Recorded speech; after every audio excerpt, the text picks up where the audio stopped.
Okay, so always make sure you remove the current screen protector. So this one has a screen protector. What we want to do is we want to remove it.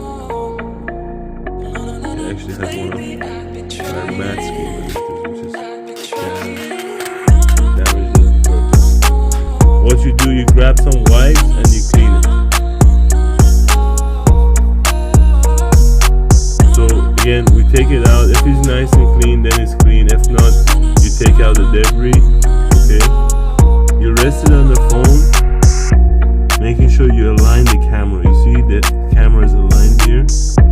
You take a little piece of paper, you put it on this side of the phone so it doesn't stick to the phone. Okay, then you grab your credit card and you lift this side of the screen protector whilst putting pressure on the screen.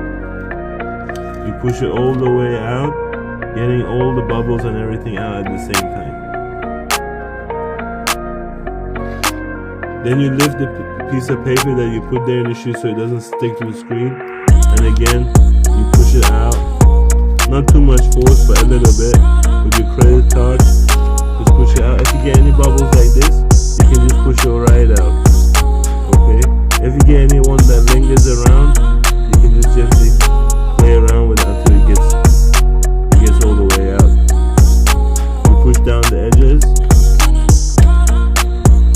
and what you do is you gently remove the top layer. Okay, now you lift the top layer. Be very careful, be very gentle.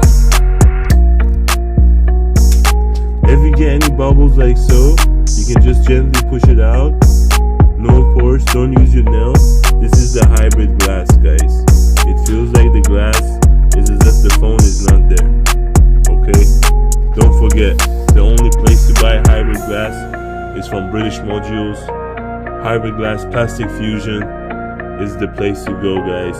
It won't break, it won't shatter, it feels like glass, and you won't regret it.